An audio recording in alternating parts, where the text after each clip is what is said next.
Hello' viewers, আপোনালোকে ভাত খালে নে নাই? তো ভাত খালে নে নাখালে আমি এজন আৰু ব্যক্তিৰ পৰা আমি জানিম, সেইজনৰ বাবু, যিটো দুদিনমান আগতে আপোনালোকে শুনি আছিলে বাবু ভাত খালে নে।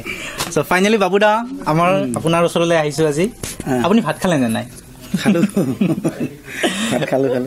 ভাত খালে আৰু দৰ্শকসকলৰ গতিকে ৰৈ থকাৰ কোনো প্ৰয়োজন নাই, নিশ্চয় সকলোৱে খাই ল'ব পাৰে, ভাত খাই ল'ব পাৰে।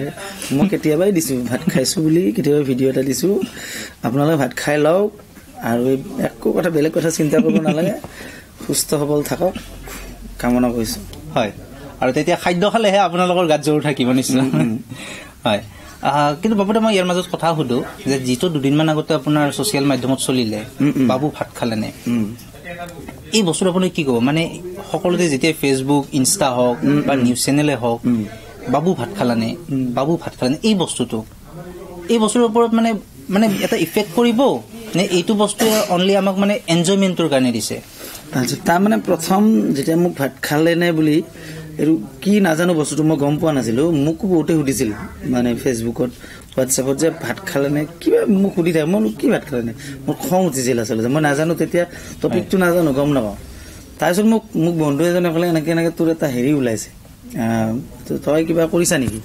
মানে মই কৰা বুলি ভাবিছে কিবা, যে কিবা মই ভিডিঅ' গীত ৰিলিজ দিয়াৰ আগতে মানে হেৰি পপুলাৰিটিৰ কাৰণে যে কিবা যে কৰে প্ৰমো টাইপৰ কিবা, মই এনেকুৱা ভাবিলোঁ। মোক কিবা একো কৰা নাই। তাৰপিছত মই তেতিয়া গম পালোঁ যে বস্তুটো কিবা 14 বছৰীয়া ল'ৰা আৰু কিবা 8 বছৰীয়া ছোৱালীৰ কিবা প্ৰেম হেৰিক লৈ। তাৰপিছত মই বস্তুটো মোক এতিয়াও আজিলৈকে মই গোটেইখিনি চোৱা নাই, কিন্তু অলপ যিখিনি চাইছোঁ গম পাইছোঁ। তাৰমানে অলপ মোৰ দুখ লাগিছে আচলতে, সেই এটা প্ৰেমক লৈ এনেকুৱা মানে তাচ্ছিল্য কৰিব নালাগিছিল। এইটো মই বহুত বেয়া পাইছোঁ। যোনে যি কৰিছে নাজানো, কোনে কি কৰিছে, এই বস্তুটো হ'ব নালাগে। এণ্টাৰটেইনমেণ্ট কৰিব বহুত বেলেগ উপায় আছে, বেলেগক মানুহৰ মনক আঘাত দি এণ্টাৰটেইনমেণ্ট কৰিলে ভাল নহয়। এইটো তাৰমানে তাচ্ছিল্য কৰিছে তেওঁলোকৰ প্ৰেম। চাওক, প্ৰেম বস্তুটো যেতিয়া তেতিয়া হ'ব পাৰে আচলতে, কোনো বছৰ বয়সৰ হেৰি নাথাকে, এইটো চবেই জানে। 8 বছৰীয়া ছোৱালী ল'ৰা যি হওক, সেইটোক লৈ তাৰমানে প্ৰেমটোক নেগলেক্ট কৰিব নালাগিছিল। কিন্তু মোক কোনে ছ'চিয়েল মিডিয়া মানে ইলেক্ট্ৰনিক মিডিয়া যোন নহওক, সেইটো মই ভাল পোৱা নাই। মই কিন্তু বেয়াই পাইছোঁ এইটো।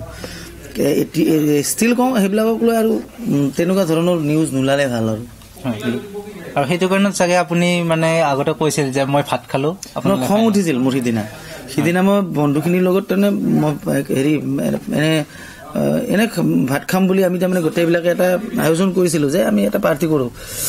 তেতিয়া তাৰমানে বস্তুটো ওলাই গ'ল। ওলাওঁতে মোক খং উঠিল, তাৰমানে খং উঠি ভাবিলোঁ, সেইকাৰণে ভিডিঅ' এটা দি দিছিলোঁ যে তেতিয়া মই বিৰাট চলি আছিল। মই ক'লোঁ হেৰি দেই, মই ভাত খাই দিলোঁ, ভিডিঅ' এটা দিছোঁ, মই ভাত খাই দিলোঁ, আপোনালোকেও খাওক, এইবিলাক আজে বাজে চিন্তা কৰি নাথাকিব, মানে এইবিলাক টেনশ্যন বাদ দিয়ক আৰু ভাত খাওক, আপোনালোকেও ভাত খাওক, এনেকুৱা এটা কথা কৈছিলোঁ। তাৰমানে খঙত কৈছিলোঁ আচলতে, মোৰ খং উঠিছিল বস্তুটো। মানে কাহিনী ইমানখিনি আছে, গতিকে দৰ্শকসকলে বেলেগ একো ভাবিব নালাগে। বাবুদাও ভাত খাইছোঁ, চবে আপোনালোকেও খাই লওক। গতিকে সুস্বাস্থ্য ৰাখক, আৰু নৱবৰ্ষ আমাৰ পৰিছে, গতিকে বছৰটো আপোনালোকে ভালে ভালে কটাওক। Thank U.